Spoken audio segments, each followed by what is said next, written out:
6 ಇಂಚು ಉದ್ದ ಮತ್ತು 1 ಇಂಚು ಅಗಲದ ಪೇಪರ್ ಸ್ಟ್ರಿಪ್ ಅನ್ನು ತೆಗೆದುಕೊಳ್ಳಿ.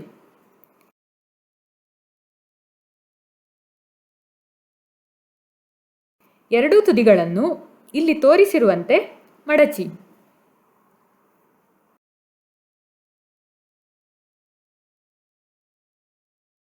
ಸ್ಟ್ರಿಪ್ ಅನ್ನು ಚಿತ್ರದಲ್ಲಿ ತೋರಿಸಿರುವಂತೆ ಒಂದು ಮೇಜಿನ ಮೇಲೆ ಇರಿಸಿ. ಇಲ್ಲಿ ತೋರಿಸಿರುವ ದಿಕ್ಕಿನಲ್ಲಿ ಎಂದರೆ ಪೇಪರ್ನ ಅಡಿಭಾಗದಲ್ಲಿ ಊದಿ. ಈಗ ಪೇಪರ್ ಮೇಲಕ್ಕೆ ಹಾರಬಹುದೇ? ನೋಡೋಣ.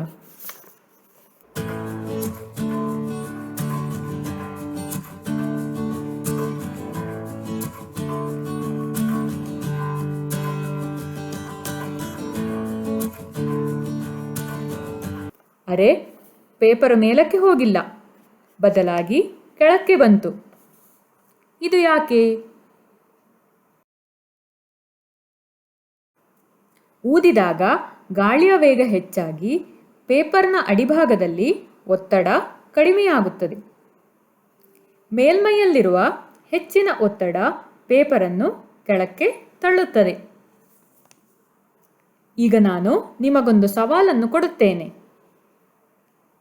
ಇನ್ನೊಂದು ಪೇಪರ್ ಸ್ಟ್ರಿಪ್ ಅನ್ನು ತೆಗೆದುಕೊಂಡು ಇಲ್ಲಿ ತೋರಿಸಿರುವಂತೆ ಒಂದು ಕುರ್ಚಿಯ ಬದಿಗೆ ಅಂಟಿಸಿ. ಪೇಪರ್ನ ಮೇಲ್ಮೈಯಲ್ಲಿ ತೋರಿಸಿರುವ ದಿಕ್ಕಿನಲ್ಲಿ ಊದಿ. ಈಗ ಏನಾಗಬಹುದು ಮತ್ತು ಯಾಕೆ ಎಂದು ಕಂಡುಹಿಡಿಯಿರಿ.